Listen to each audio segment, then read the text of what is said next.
Les pido que la tomemos con la mano derecha, si es posible, la ponemos en alto y decimos: la palabra de Dios contenida en este libro es la verdad que acepto creer, es la enseñanza que me comprometo a seguir y es la esperanza que me atrevo a confesar. Nada me impide recibirla, nadie me evitará que la haga parte de mi vida y por ningún motivo dejaré de proclamarla. Estoy aquí para leerla, oírla y vivirla diariamente. Amén. Señor, háblanos, por favor, que tu palabra sea hoy lo que necesitamos. Bendícenos, te lo pedimos en Cristo Jesús. Amén. Recuerdan que estamos en el mes de Ciudadano Saludable. Escogimos ese tema los pastores de la red de iglesias y de pastores de la que formamos parte, porque pensamos que debía ser el año de la salud y que hablaríamos de la salud en diferentes áreas de la vida. Y el mes de septiembre, mes de la patria, quedaba muy bien para pensar en ciudadanos responsables. Y hoy tengo un mensaje para todos nosotros que debe tener este nombre: el cristianismo y las responsabilidades de la vida. Así, seco, directo, sin poesía, sin metáfora. El cristianismo y las responsabilidades de la vida. Basaremos este mensaje en Mateo 17, 24 al 27. Y déjenme introduzco de la siguiente manera. Siglos atrás surgió en la humanidad, especialmente en el cristianismo, una postura, una pasión por apartarse de la gente. Algunos consideraron que era lo mejor para cumplir las demandas de Dios, apartarse. Ese que las mujeres ponen de cabeza para pedirle novio o esposo, ese se fue durante casi 40 años a una torre y ahí estuvo metido en la torre de unos cuantos metros sin salir durante casi 40 años. Solamente comía porque le mandaban una canasta con una soga y él la recibía, porque deseaba apartarse de todo mal, de todo pecado. El día de hoy hay gente también así, con complejo de monjes. A mí me parece que esta postura es equivocada. Pero hay gente el día de hoy que tiene así complejo de monje. Creen que su vida es solo de ellos mismos. Algunos, si acaso, incluyen a Dios y dicen Dios y yo, solamente los demás no importan. Sin embargo, por todo el Evangelio podemos ver una demanda de Dios, del Señor Jesucristo y de Dios el Padre, para que nuestras vidas estén en comunión con otros. Nomás como muestra un botón, la regla de oro. ¿Qué dice la regla de oro? Así que todas las cosas que queráis que los hombres hagan con vosotros, así también haced vosotros con ellos. La regla de no hagas a otro lo que no quieres que te hagan, no es la regla de oro, es la regla de cobre. No hacer a otro lo que no quiero que me hagan, lo hace hasta un muerto lo hace. Los muertos regularmente no te hacen ningún daño, ahí están nomás, ¿no es cierto? Pero para hacer a otro lo que quieres que te hagan, se requiere estar muy vivo. La regla de oro es un desafío a relacionarnos con los demás de una manera deliberada, con la intención de hacerles un bien. Así es que irme a una torre o irme a un cerro como ermitaño, alejarme de la gente, no es en ningún sentido santidad, en ningún sentido. Si hemos de ser cristianos, hemos de expresar nuestra fe en relación con los que nos rodean, en la sociedad civil, en la comunidad religiosa y en relación a los que nos observan. Nuestro Señor abordó este tema, el Señor Jesucristo abordó este tema en una ocasión en la que le pusieron frente al asunto de pagar impuestos o no pagar impuestos. Déjenme decirles que ese impuesto en cuestión que leeremos en el pasaje es un impuesto de colaboración que entre los judíos se había establecido en Éxodo 30:13. Si usted va, no lo haremos ahora, pero si usted va después de este culto a Éxodo 30:13, encontrará que se había establecido un impuesto para el templo, para los que iban al templo, y que tenía como propósito sufragar los gastos propios de los servicios del templo. Incluía los gastos siguientes: el cordero de sacrificio de la mañana, el cordero de la tarde, el aceite, el vino, la harina, el incienso, la preparación del mismo, la vestimenta del templo, cortinas y tapetes, ropa sacerdotal, togas y címbalos, mejoras y mantenimiento. Por causa de todo eso se estableció un impuesto que todos los que disfrutaban de los beneficios del templo debían pagar. Todos los varones mayores de 20 años estaban comprometidos a pagarlo. Quien no lo pagaba podía ser embargado. Originalmente era cobrado por las autoridades del templo, sacerdotes o sus ayudantes, pero en alguna época fue cobrado incluso por las autoridades romanas por aquello de la conquista militar. Las 2 dracmas que se cobraban en el tiempo de nuestro Señor eran la cantidad de salario que ganaba un obrero en 3 días de trabajo. ¿Cuánto sería el día de hoy? ¿Unos 220 pesos sería más o menos? 7 son 70 pesos el salario mínimo ahora de un día. Entonces 3 sería algo así como 220 pesos, no, 225 pesos el día de hoy. Había un proceso bien dirigido para cobrarlo y en teoría nadie se escapaba. Leamos el texto entonces. Habiendo dicho este contexto, leamos el texto, se los leo. Dice así, nuestro pasaje que es Mateo 17, 24 al 27. Dice así: Cuando llegaron a Capernaum, vinieron a Pedro los que cobraban las 2 dracmas y le dijeron: ¿Vuestro maestro no paga las 2 dracmas? Él dijo: sí. Y al entrar en la casa, Jesús le habló primero diciendo: ¿qué te parece, Simón? O sea, antes de que Pedro le dijera algo a Jesús, Jesús ya le dijo, porque sabía de qué se trataba, a qué venía. ¿Qué te parece, Simón? Los reyes de la tierra, ¿a quiénes cobran los tribunos o los impuestos? ¿De sus hijos o de los extraños? Pedro le respondió: de los extraños. Jesús le dijo: luego los hijos están exentos. Sin embargo, para no ofenderles, ve al mar y echa el anzuelo, y el primer pez que saques, tómalo, y al abrir la boca hallarás un estatero, y tómalo y dáselo por mí y por ti. El argumento del Señor es muy importante. ¿De quién cobran los reyes? ¿De sus hijos o de los extranjeros? De los extranjeros. Él es hijo de Dios, es Dios mismo. ¿De quién es ese templo? De Dios. ¿Es la casa que construyeron para Dios? ¿Debía pagar impuesto? No. Él es el dueño de eso, es su casa, si los hombres la hicieron para Dios. Pero Él dice: paguemos. Nuestro Señor no solamente pagó, sino que aprovechó para darnos una importante enseñanza respecto a responsabilidades de la vida. Déjeme decirle que las enseñanzas de hoy son muy, muy prácticas. Tan prácticas que a algunas personas les molestan, porque hay cristianos que les gusta mejor filosofar. Les gusta mejor que los predicadores digamos cosas así como muy extrañas que ni se entienden para poder decir sí, amén, sí, amén. ¿No es cierto? Hay gente que le gusta eso. Que yo diga que hay que vivir la equidad de género en el contexto de la conceptualización del hombre y mujer para que el Señor sea glorificado en los términos del equilibrio social. Y dice amén. Pero si traduzco eso en términos prácticos y digo: maridos, no sean ásperos con sus mujeres, entonces ya les molesta. Ah, pastor, siempre usted directo. ¿Por qué siempre yo? ¿Por qué nomás a mí me predica? Dice, ¿no? El varón. Porque a veces no nos gustan así las cosas claras. Hoy es un mensaje, una palabra, una enseñanza muy, muy práctica para nuestra vida. Y voy a compartir entonces 3 principios. Y al primer principio le he llamado el principio de la hormiga. La responsabilidad grupal. En un hormiguero, cada hormiga tiene una identidad y una función específica. La reina se reproduce, solo ella. ¿Sabían ustedes que las demás hormigas no se reproducen? Solo la reina se reproduce. Las obreras procesan alimentos. Las exploradoras encuentran fuentes de alimentos. Las guerreras defienden la colonia, etc. Algunas hormigas incluso tienen más especialización, porque hay hormigas que tienen ganaderas. Hay hormigas que tienen extractoras de la savia de algunos pulgones, porque hay de todos tipos. Pero digamos lo básico. Son un buen ejemplo las hormigas de buena ciudadanía. Cada una hace lo suyo. Y funcionan bien. Tienen mucho tiempo aquí en el planeta y no las hemos podido destruir, aunque usted cada rato mata una hormiga, ¿no? En su casa y le pone veneno y demás, pero no las hemos podido destruir porque su organización es extraordinaria y Dios les hizo así. ¿De qué estoy hablando con el principio de la hormiga? Miren, el impuesto del que se habla en este pasaje es tanto una obligación civil como religiosa. Como ya vimos, se trataba de cumplir con una disposición del gobierno, pero era también cooperar con las necesidades del pueblo, la religión, el templo.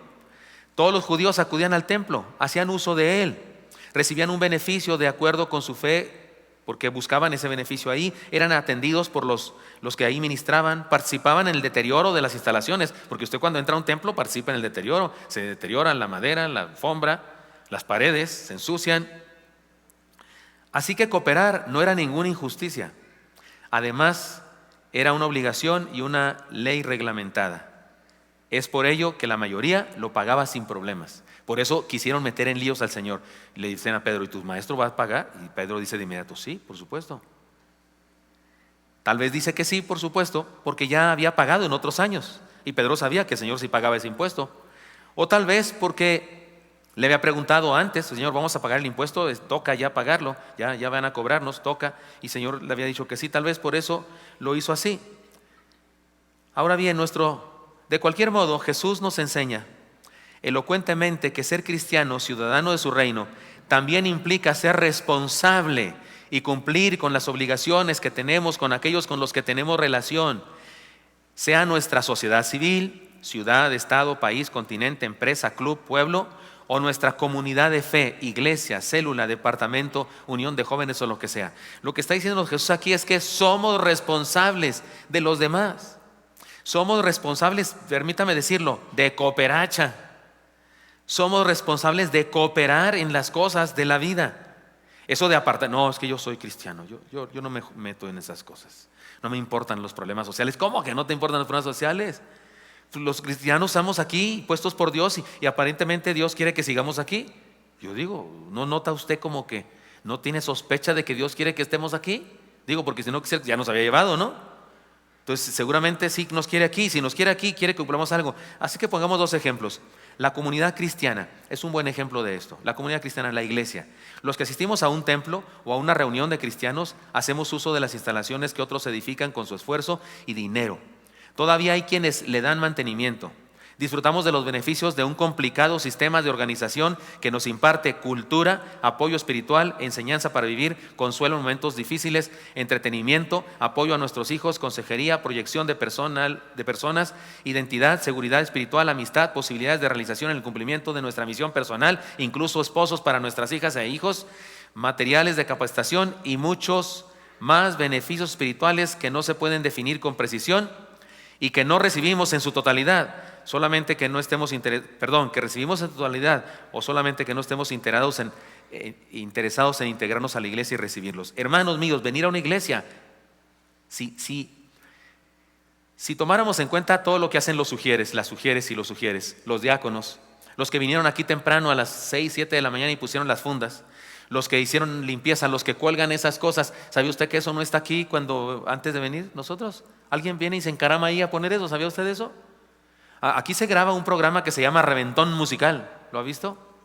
Si ponen la tele en Reventón Musical, lo graban aquí mismo, y se ve este escenario que hasta yo digo, mira, está parado esa está bailando donde yo predico. Porque de verdad, disculpe, algunos se ofenden y les parece así bochornoso, no sé qué, pero lo rentamos este lugar. Pero aquí ya te ponen muchos micrófonos y baterías y demás, y eso no está puesto aquí, eso se pone cada domingo. Y las fundas las ponen una por una cada domingo un grupo de personas. Si analizáramos todo eso y lo que hacen los de internet y los que hicieron estas proyecciones y los que hacen esa proyección que es más difícil que las otras y los que hacen los boletines y demás, si tomáramos en cuenta horas, hombre, oiga, sería carísimo estar aquí. Sería un dineral, porque hay personas que somos empleados de la iglesia y hacemos un trabajo y se nos da una remuneración económica para vivir de eso, pero hay un montón de voluntarios en nuestra iglesia, en las iglesias. Son mucho más los voluntarios, cientos de voluntarios. Usted mismo es un voluntario. Algunos de los aquí presentes realizan un trabajo. Así es que venir aquí y experimentar todos los beneficios de ser parte de una comunidad religiosa sería carísimo. Ahora, no se trata de cobrarnos unos a otros. Se trata de que la enseñanza del Señor es esta. Compartamos. ¿Quiere que lo diga más claro? No seamos piedras. No seas como el azadón. ¿Sabe? ¿Se llama azadón? Sí, un artefacto que solamente sirve para jalar. No empuja jamás. Solo sirve hacia acá, para mí mismo. Complejo del azadón.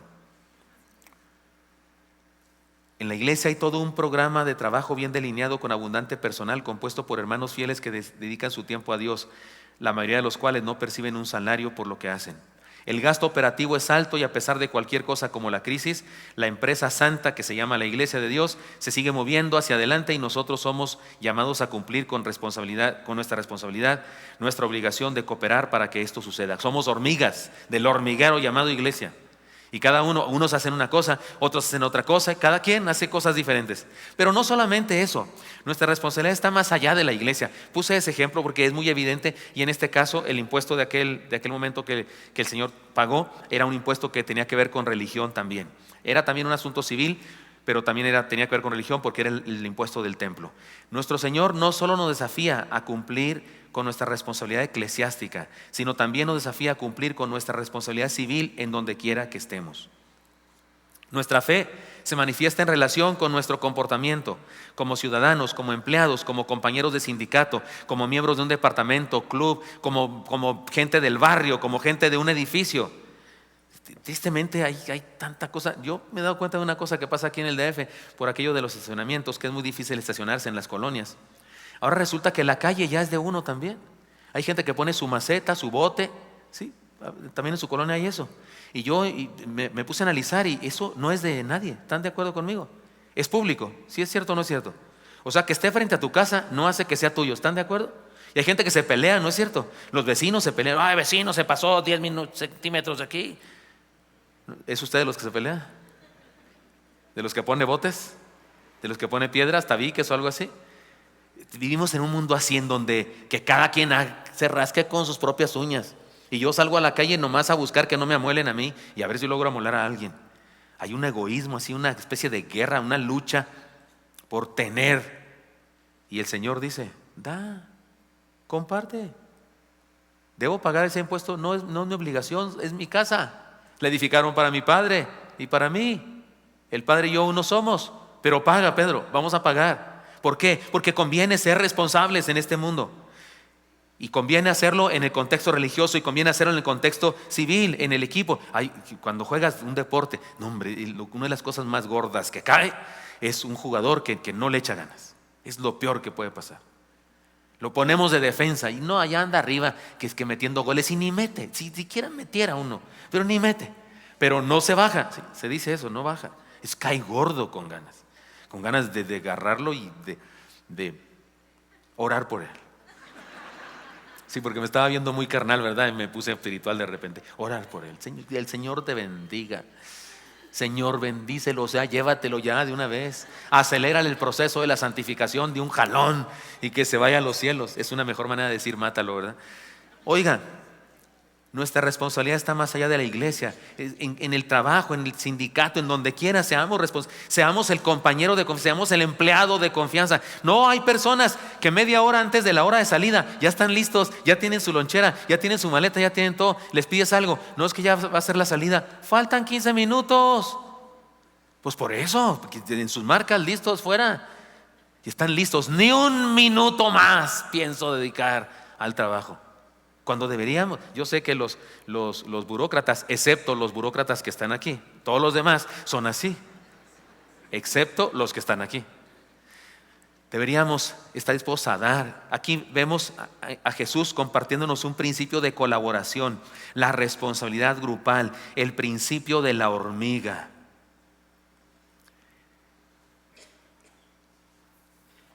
En esta injusta guerra de Vietnam que tuvimos años atrás, el siglo pasado, hay una historia muy interesante. Un joven fue herido de muerte en la guerra y lo rescataron sus amigos para que muriera acá en resguardo. Estaba muriendo en los brazos de su mejor amigo y le dijo esta última voluntad a su compañero: por favor, cuando salgas de la guerra, ve con mi madre y dale este mensaje de mi parte. Dile que morí feliz, que fui feliz porque hice lo que tenía que hacer. Y dile a mi maestra de la escuela bíblica dominical de la iglesia que gracias porque muero como cristiano por causa de los valores, principios y enseñanzas que ella me dio en esas hermosas clases en la escuela dominical. Y el buen samaritano, el amigo, cuando salió de la guerra, fue a buscar a su familia y le dijo a su mamá: su hijo murió feliz. Y buscó a la viejecita o a la hermana adulta y le dijo: este es el mensaje de mi amigo. Dice que muchas gracias por lo que le enseñó, porque le ayudó a morir cristiano. La viejecita dijo: que Dios me perdone, porque el domingo pasado fui con el pastor y renuncié a mi trabajo diciéndole: nomás yo trabajo, nadie más lo hace. Ya es tiempo de que otros trabajen y que a mí me dejen descansar. Yo siempre tengo años dando clases, ahora que den otros holgazanes cada quien en la iglesia, enséñeles a algunos otros para que se dispongan a trabajar. Y dice ella: Dios me perdone, debo seguirlo haciendo, ahora entiendo lo valioso que es servir al Señor. Hermanos míos, somos como hormigas, hagamos lo que nos toca responsablemente y honremos a Dios con ello. Este es el principio de la hormiga. Eso en Jesucristo nos enseña, que somos responsables de una comunidad. Ahí estaba el templo judío, el templo de una comunidad de fe, una comunidad religiosa, una comunidad racial que adoran a Dios en ese lugar. Y Él dice: yo le entro. Se trata de cooperar, yo le entro. No se ofendan, pero ¿se acuerdan cuando el Señor alimentó a 5,000? Que como 5,000 varones, a lo mejor eran 10,000 con las mujeres o a lo mejor 20,000 con los niños. Pero ¿se acuerdan cuando alimentó a 5,000? ¿Cuántos cooperaron? ¿Cuántos dieron cooperacha para la alimentación? ¿Cuántos? 1. Y 4,999 comieron de gorra. ¿Sí o no? En toda iglesia hay un grupo de personas fieles, en toda comunidad hay un grupo de personas fieles que sostienen la obra. Y siempre hay un grupo de personas que son consumidores y jamás productores. Jesús en este pasaje, en esta primera enseñanza, nos insta a ser productores, no solo consumidores. El principio de la hormiga, la responsabilidad grupal. Pero hay más.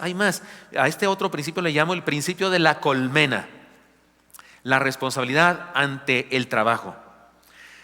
Una colmena es un buen ejemplo de trabajo, responsable, individual y en equipo.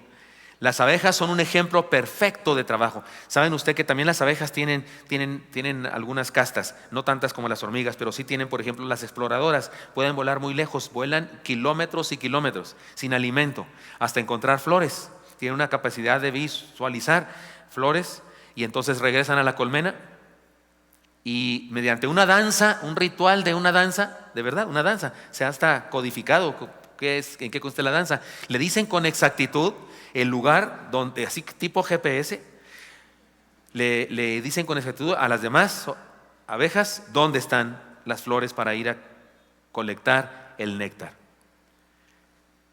También la reina, solo ella se reproduce, entre otras cosas, pero es sin duda un trabajo, trabajan en serio. Uno dice, trabajas como abeja. A los niños en el kinder les pintan una ovejita, así un sello de abejita cuando trabajaron muy bien, ¿no es cierto? De burrito cuando no entiende nada y de no sé qué, pero de abeja, sí sé que de abeja es que trabajaron mucho, muy bien. ¿A qué viene esto? Es muy interesante ver cómo solucionó nuestro Señor la problemática que se presenta. Vamos a pagar impuestos, le dice el Señor a Pedro, y lo mandó a realizar a Pedro la tarea que había realizado Pedro durante toda su vida antes de que él lo llamara a ser pescador de hombres. ¿Qué hacía Pedro antes de seguir al Señor Jesucristo, hermanos? ¿Qué hacía? Pescar. ¿Y qué le hizo el Señor? Pues ve y pesca.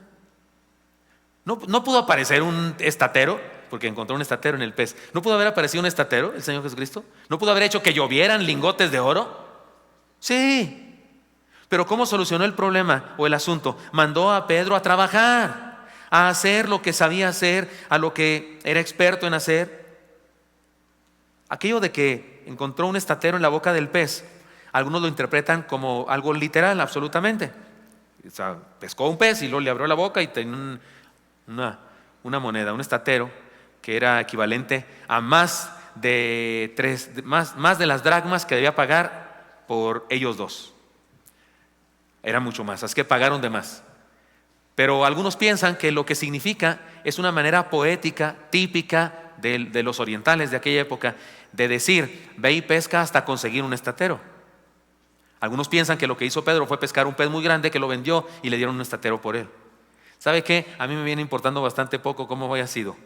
Me parece que la enseñanza es lo que es importante y valiosísimo. Yo creo que el Señor pudo haber hecho que apareciera en el pez un dólar. Es más, de billete y ni mojado. O sea, no niego que Dios puede hacer milagros, por supuesto. Pudo haber hecho lo que sea. Pudo haber aparecido en la boca del pez un cajero automático. Faltaba más, faltaba menos. O sea, no tengo problemas con eso. Pero no es lo importante. La enseñanza importante es que el Señor solucionó el problema a través de darle a un hombre la posibilidad de trabajar. Como quiera que sea, esta es la enseñanza. Nuestro Señor concede al trabajo y a nuestra responsabilidad en el trabajo un valor muy importante. Comete un grave error el que piensa que el trabajo es una maldición del pecado de Adán y Eva. No, Adán y Eva trabajaban desde antes del pecado. Lo que es maldición es que ahora la tierra no produciría fruto como antes, no sería tan rico su fruto como antes, sino que había que extraerlo con el sudor del rostro. No dice frente, dice rostro. Pero Dios, antes de que Adán y Eva pecaran, le dijo a Adán que labrara el huerto. O sea, el trabajo no es parte de la maldición. No, el trabajo es parte de la naturaleza humana. Es parte del plan de Dios y Dios exalta el trabajo. Me imagino que a Pedro se debió sentir muy honrado con aquella petición. Amaba profundamente a su maestro y éste le estaba dando la oportunidad de servirle, saciando una necesidad. Ojalá que hubiera muchos miembros dispuestos a hacer lo mismo por otros. El Señor pudo hacer algo personalmente para saciar esa necesidad. Por cierto, era necesidad personal, era su impuesto, pero estaba dedicado a otra cosa en su vida. Así que invitó a uno de sus discípulos a que hiciera lo que sabía hacer, a que hiciera lo que había aprendido desde niño.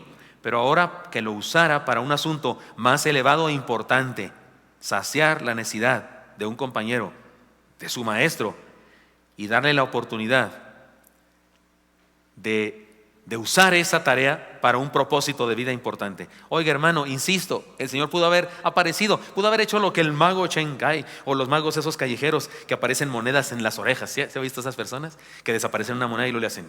Oh, aquí está la moneda, ¿no es cierto? ¿Pudo haber hecho el Señor eso, sí o no? ¿Pudo haber aparecido un estatero? ¿Cuál es el problema? Y yo, ¿para qué no hace eso? ¿Para qué estamos batallando?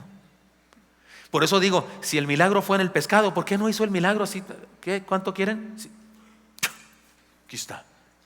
Es otro para que no anden molestando.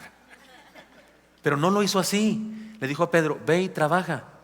Como si en nuestro contexto histórico le dijera a alguno, ve y vende 2 seguros y consigues el dinero. O ve y consulta a 3 embarazadas y consigues el dinero. O ve y volea 5 pares de zapatos. Ahí más, ¿verdad? Yo creo. Es más barato eso. Ve y volea 20 personas y traes el dinero. Es decir, le dijo, ve y trabaja. Porque Dios, el Señor, dignifica el trabajo, lo considera importante.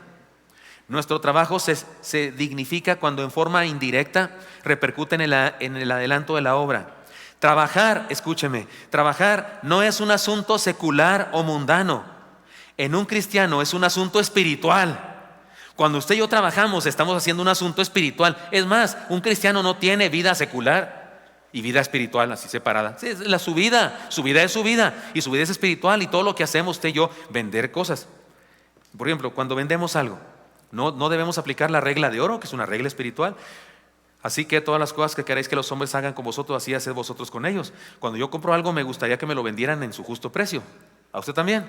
Bueno, si soy comerciante y yo vendo, entonces ¿qué hago con la regla de oro? Vendo en su justo precio. Es un asunto espiritual, es un asunto de obediencia, es un asunto que adora a Dios, es un asunto que alaba a Dios. Lo que sea que yo hago, vendo cosas, siembro cosas, pinto casas, arreglo radios, desponcho llantas. ¿Se dice desponchar acá?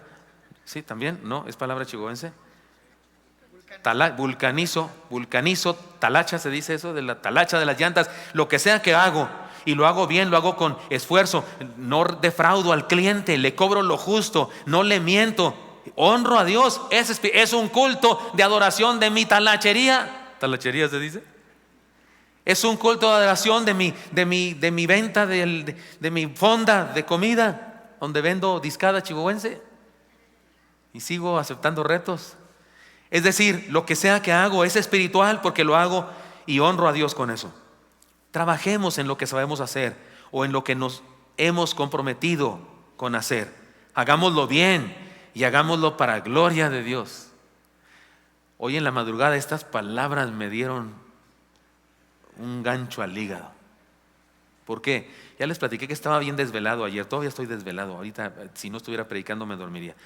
Me desvelé ayer cuando salí para viajar además grabo los devocionales siempre después de las 12 de la noche, 1, 2 de la mañana, y luego me levanté muy temprano, 4 de la mañana, para poder salir del aeropuerto a Veracruz y luego a Jalapa, y prediqué, di conferencias y prediqué. Me cansé también con eso y luego me traen de regreso y no alcanzo el avión. Y luego ando buscando de comer, porque ya dijimos que es muy triste amar sin ser amado, pero es más triste acostarse sin haber cenado. Finalmente ceno después de una larga plática con mi hermano y amigo Esaú y su esposa. Me llevan al hotel y tuve 3 tentaciones. ¿Les cuento el chisme de mis 3 tentaciones? ¿Quieren saber? Chismositos. Tuve una primera tentación, la más grande o la más grave, que fue esta. Dije, no hago devocional hoy, es domingo. Total, van a ir al culto. Ahí les digo algo. Una vez al año no hace daño, ya lo dice la palabra, que no es palabra bíblica, pero es la palabra de alguien, ¿no? Una vez al año no hace daño. Estaba agotadísimo. Me estaba durmiendo frente a la computadora, prendiéndola apenas y metiendo el código que me dieron del hotel, y me estaba durmiendo de verdad. Es más, creo que dormí entre la J y el 1. El código, me refiero, me dormí un ratito. Dije, cara, ya pasó quién sé cuánto. De veras estaba agotado. Dije, una vez al año, ¿qué tanto es? Pero me acordé de los hermanos que me escriben, que algunos que ni conozco y que me dicen que son bendición los devocionales. Me acordé de los hermanos que hace unos miércoles llegaron al templo, al culto, y dijeron que llegaron porque les llegó el devocional a un grupo de oración del que forman parte. Ya se hicieron miembros de nuestra iglesia, aquí asisten. Y resulta que me acordé de muchas cosas y dije, no, tengo que hacerlo. Pero entonces tuve una segunda tentación. Pues nomás lo grabo en audio, porque estaba teniendo problemas para grabarlo en video. Porque en los hoteles en ocasiones la red de internet no es buena, y yo estaba grabando, lo intenté muchas veces y se cortaba, y lo intentaba y se cortaba. Ni siquiera comenzaba en ocasiones, y ahí está la cosita está dando vueltas. Si les pasa eso, que da mucho coraje, y yo con sueño, y está dando lata. Y entonces tuve la tentación, pues lo grabo nomás en audio.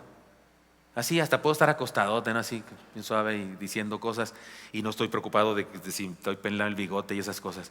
Y dije, sí, así lo voy a grabar. Y hay que el hermano Juan Carlos Rosales agarre el audio y lo ponga en el YouTube, puro audio.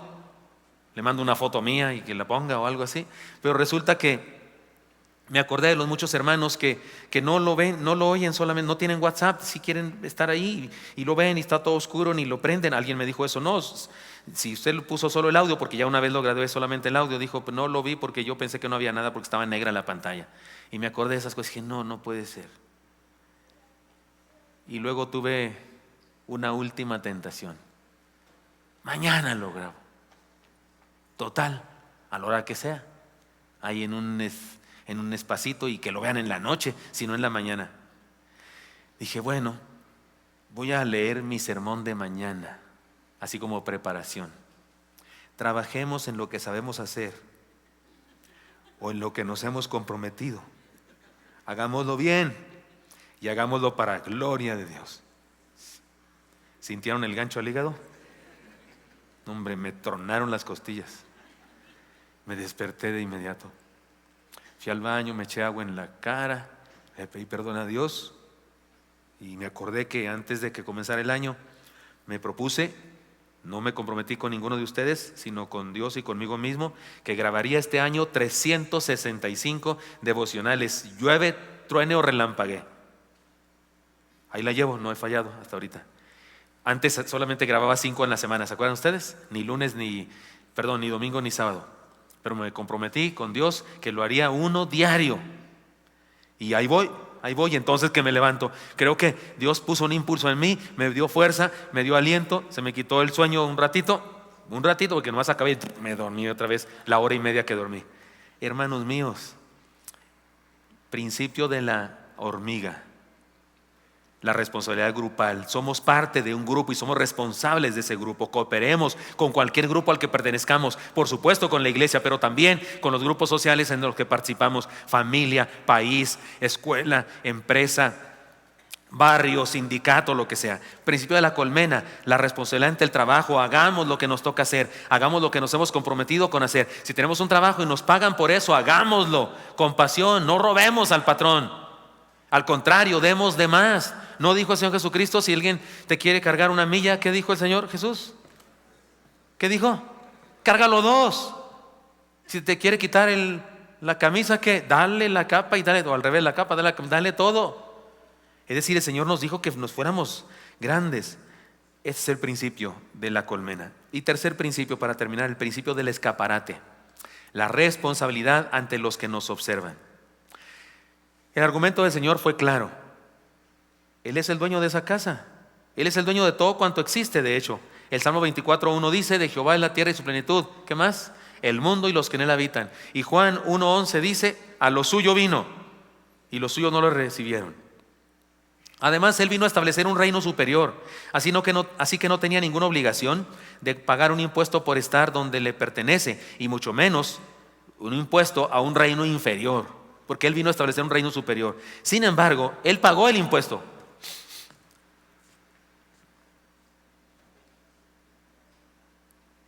Por la siguiente razón: para no ser piedra de tropiezo. La palabra que se traduce ahí, para no ofenderles, es una palabra que significa para no ser escándalo, para no ser escándalo. Y escándalo es una palabra griega complicada de entender, pero significa varias cosas, entre ellas esto. Significa el gatillo que hace que una trampa caiga. Pone usted una caja, pone un palito y un alambre o un hilo para que cuando se meta ahí el conejo le jala a usted y lo atrapa. Ese sistema de jalar y de que caiga, ese gatillo, si me explico con gatillo, así como el de la pistola, eso que desata el suceso es escándalo. Es algo que hace que una persona o cosa tenga una situación desagradable por causa de ese escándalo. Es un tropezón, es algo que te hace caer, algo que te hace una situación negativa, mala. Y dice el Señor, para no ofenderles, para no ser escándalo, para no ser piedra de tropiezo. Así que una razón más para ser un ciudadano responsable en la vida es lo que la gente que nos rodea percibe. No somos esclavos de la gente, no somos esclavos de la opinión, no somos de los que a dónde va la gente, a dónde va Vicente, para dónde va la gente. No, sin embargo, los cristianos sí somos conscientes de que las personas nos observan y no queremos ser escándalo, piedra de tropiezo, razón para que alguien caiga. Hay quienes pretenden vivir vidas solitarias sin considerar a los que nos observan, y ese es un error. X, pero ¿qué opinan? No importa, X, o los equismos. ¿Se acuerdan que hablamos del equismo, de este fenómeno del equismo? X, no importa lo que hagan los... Sí, si quieres está bien, pero sí es importante lo que opinen si te observan y te ven y haces cosas. Recordemos la historia de aquel ciego que en las noches encendía una lámpara cuando salía a la calle. Y uno decía, pues si estás ciego, para ti noche, día es lo mismo, ¿por qué usas lámpara? Para que la gente no tropiece conmigo, decía. Yo veo igual de noche que de día, pero la gente no. Y como sé que es de noche, prendo una lámpara para que nadie me atropelle. El cristiano en ocasiones hace cosas no por sí mismo, sino por los demás, porque no quiere ser escándalo, tropiezo, gatillo que hace que una persona quede atrapada en alguna situación negativa. Asimismo, el cristiano sabe de la responsabilidad que tiene de evitar que otros tropiecen con él. Un ejemplo muy común es este. A menudo queremos echarle la culpa a otros.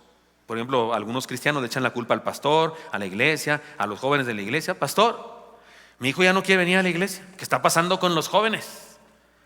¿Por qué ya mi hijo no quiere venir a la iglesia? ¿Qué pasa con los jóvenes? Oiga, hermana, yo noto que usted viene allá como que cada mes. Noto como que cada vez que le da la gana no viene. No le eche la culpa a los jóvenes. Su hijo ha entendido que eso de venir al templo no es gran cosa. Que eso de venir y no venir no es gran cosa. Que eso se puede dejar plantado a Dios cualquier día, que no importa, no vale la pena. Disculpen, pero no son los jóvenes los que han hecho que su hijo no venga. ¿Qué platica usted a la hora de la comida después del culto de domingo? ¿No se la pasa tijereteando? Se dice así. Tijereteando. En mi rancho se diría sacando la garra. Acá no se dice así. ¿No? Aprendan esa palabra chihuense. Sí, sacar la garra, o sea, sacar los trapitos al sol de la gente. Y usted quiere que su hijo tenga muchas ganas de venir a la iglesia cuando usted se la pasa hablando de este, mal de este y de aquel. No le eche la culpa a los demás. Cuidado con eso, porque esto es muy común. Somos responsables de compartir el evangelio, y no con palabras solamente, y no con regaños, no solo con invitaciones al templo, sino con una demostración, con nuestro testimonio de la clase de vida que Jesús nos ha dado, en el que hemos creído, por supuesto, la manera como hemos creído. Eso motiva a las personas que nos rodean, a nuestros seres queridos, a asistir. Les parece indispensable porque les hemos enseñado que para nosotros lo es así. El Señor cumplió con su responsabilidad, aun cuando no le correspondía, pero lo hizo para no dar a alguien una oportunidad de que cayera. Cumplió con esta responsabilidad que no le correspondía para no ser escándalo, para no hacer que alguien cayera. Seamos responsables de los que nos están viendo. Usted y yo estamos en un escaparate como cristianos. No nos dicen no, qué cristianito, no que eras cristiano. Nos dicen eso, sí o no. Y podemos defendernos, ¿qué te importa a ti? Y tú eres peor que yo. Podemos defender lo que quiera. Pero valdría la pena que no nos defendiéramos con eso. Mejor vivamos, actuemos de una manera correcta. El Señor Jesucristo lo hizo. Tengo un desafío para todos nosotros, hermanos, pero hagamos un repaso entonces de la enseñanza práctica. 3 cosas, ¿las pueden decir conmigo? Número 1, el principio de la hormiga. la responsabilidad grupal. Número 2, el principio de la colmena, la responsabilidad ante el trabajo. Número 3, el principio del escaparate, la responsabilidad ante los que nos observan. No estamos solos en el mundo. Vivimos en una complicada gama de relaciones que nos someten a un sinnúmero de responsabilidades. No podemos argumentar con la simplista filosofía del esta es mi vida y yo la vivo como quiera. Así dicen algunos los equismos. No podemos decir eso para no ser responsables. Si nos llamamos cristianos, no podemos hacer eso. Cristo nos desafía a vivir una vida de responsabilidad, de trabajo, que en nuestro caso nunca es secular. Ya lo dijimos, el trabajo nunca es secular para los cristianos. Y con las personas que nos están observando, donde quiera que nos desenvolvemos, tenemos una responsabilidad con ellos. Usted y yo tenemos una responsabilidad con ellos. Hay cosas tan simples como esa gente que se estaciona en tercera fila en la escuela de los hijos, como esa gente que se estaciona en 2 lugares del estacionamiento para no dejar espacio para el otro porque no quiere que le rayen su carro. ¿Ha visto eso también usted? O personas que les importa un comino el prójimo, el otro, y que me acuerdo cuando no había celulares y en las calles había esos teléfonos y había gente que se tardaba horas y horas y no sabe que el de atrás tiene una urgencia, tiene que llamar a la ambulancia y él estaba hablando con su novia, tontería y media hablando, no la novia sea tontería, sino la plática. Y eso, hay gente así responsable que le importa un comino el prójimo. Insisto, no estamos solos en el mundo, tenemos gente que nos rodea y podemos tocar a las personas con nuestro testimonio, para vida o para muerte. Les cuento un testimonio.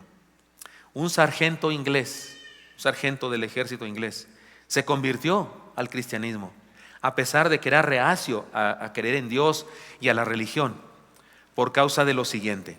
Les cuento. Así contó él, más bien.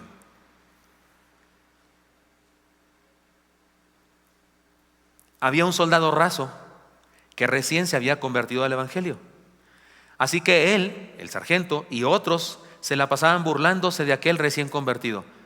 Es cierto, usted sabe eso, que en los ejércitos hay una especie de tradición. De más bajo grado, rango, todos lo molestan los de arriba. ¿Ha oído usted de eso? ¿Sabe de eso? Y luego cuando va él creciendo, él molesta a los de abajo, ¿no es cierto? Pero sigue siendo molestado por los demás arriba. Entonces es una cadena de molestias de unos a otros. Qué molestia, por cierto, me parece a mí esa situación, esa tradición. Pero así era este soldado raso. Lo molestaban mucho y más porque se había convertido al cristianismo. El colmo fue una noche que el sargento lo encontró a este cristiano en el dormitorio de rodillas, ahí junto a su cama, orando seguramente. Para molestarlo, le lanzó una de las botas pesadas y llenas de lodo que tenía, que se había quitado, se la lanzó a la espalda del joven soldado raso recién convertido. Y al ver que no se movía ni siquiera, siguió orando, le lanzó la otra bota también con más fuerza. Lo ensució, lo hirió, lo humilló, lo ofendió. Y ya contento con esa humillación, ese bullying que había hecho, se fue y se durmió el sargento. A la mañana siguiente, cuando se despierta, encontró sus botas al lado de su cama, limpias y lustradas. Lo había hecho el joven aquel cristiano recién convertido. Esa fue su respuesta a su acción tan malvada. Aquel sargento inglés, además de pedirle perdón al joven, fue movido a convertirse, porque entendió que eso no estaba fuera de este mundo. Eso que él había recibido estaba fuera de toda lógica y razón. Y entendió que ese joven algo tenía que él también quería tener. Y además de pedirle perdón, se entregó a Cristo y se hizo hermano en la fe. Hermanos míos, lo que hacemos o dejamos de hacer, lo que decidimos o callamos, puede tocar la vida de otros para derribarlos, escándalo, o para levantarlos, vida, para condenarlos o para darles oportunidad de vivir la fe. Seamos ciudadanos saludables, cumpliendo con nuestra responsabilidad en la vida. Les invito, seamos ciudadanos responsables. Este asunto de ciudadanos responsables parece muy cívico, pastor, parece muy de clase de civismo de la época antigua. Eso que tiene que ver de espiritualidad. Por eso Dios puso en mi corazón que compartiera este pasaje en particular. ¿Para qué lo ponen ahí? Que pagó el impuesto, ¿para qué lo ponen? ¿Para qué Dios inspira al escritor sagrado? Que nos cuente sus milagros, que nos cuente cuando calmó la tempestad, que nos cuente las frases célebres, las parábolas hermosas. Nos cuenta unos cuantos versículos y nos cuenta que pagó impuesto y que lo pagó bajo condiciones muy especiales, que lo pagó sin que tuviera obligación de pagarlo, y que lo pagó a través del trabajo de uno de sus discípulos, porque no fue trabajo de él, fue de Pedro. Le dijo: ve y haz lo que sabes hacer, ve y trabaja en lo que tú sabes trabajar, y usa eso que sabes hacer para honrar a Dios, para honrarme a mí, tu maestro, y paga por nosotros. Y definitivamente hay una enseñanza aquí para nosotros, una enseñanza que usted y yo seamos ciudadanos responsables. Por eso, recuerdan ustedes, este sermón se llama, y lo advertí desde el principio, que sería muy práctico: el cristianismo y las responsabilidades de la vida. Hermano mío, cuando usted y yo andamos ahí por la calle, en trabajo, escuela, en el pecero, en el Uber, donde quiera, y cumplimos nuestra responsabilidad, compartimos con otras personas la vida, estamos teniendo un culto de alabanza a Dios, de adoración a Dios. Estamos viviendo la vida cristiana en términos prácticos. Es un grave error sin circunscribir lo espiritual, lo religioso, la fe a solo el templo. Cantamos y levantamos las manos y ponemos cara de santidad, pero allá afuera, allá cuando compartamos, cuando pagamos nuestras deudas, cuando ayudamos a una persona a bajar su maleta del maletero del avión porque está muy lejos de ella o está muy chaparrita la chamaca, cuando nos estacionamos como debe ser y respetamos el espacio de otros, cuando trabajo todo lo que me corresponde trabajar y no me robo el tiempo de mi patrón, cuando hago lo que me toca, cuando sonrío, cuando bendigo a las personas, cuando las trato bien a las personas en vez de ofenderlas, estoy adorando a Dios, estoy siendo un buen cristiano, estoy ejerciendo mi fe, estoy ejerciendo mi obediencia, estoy ejerciendo los frutos del Espíritu, o el fruto del Espíritu, perdón, que es amor, gozo, paz, paciencia, benignidad, bondad, fe, mansedumbre, templanza. Trabajar, pagar impuestos, ofrendar, diezmar, dar primicias y limosnas es un acto de fe, un acto de adoración, un acto de amor. Servir al prójimo, lo que sea que me toque hacer, es igualmente un acto de adoración. Padre Santo, gracias porque nos das la oportunidad de reconocer la importancia de las relaciones interpersonales, la importancia de ser responsables de nuestra comunión, nuestra pertenencia a la sociedad, a grupos, a clanes, a experiencias grupales, es decir, Señor. Y gracias porque nos haces un llamado para ser responsables de eso, para ser santos en esa área de nuestra vida. Te pedimos, Señor, que nos des una nueva oportunidad para vivir de esta manera. Perdónanos por lo que hayamos hecho mal hasta ahora, pero queremos hacerlo mejor. Sigan orando, mis hermanos, ahí en su lugar. Y no le voy a pedir en esta ocasión que levante su mano, solo le pido que ahí en su lugar, en el secreto de su corazón, le digamos al Señor: Señor, úsanos, úsame, si quiero vivir como ciudadano responsable. Quiero ser luz en medio de este mundo en tinieblas. Señor, escucha a mis hermanos y hermanas. Escúchanos a todos. Te lo pedimos en Cristo Jesús. Amén.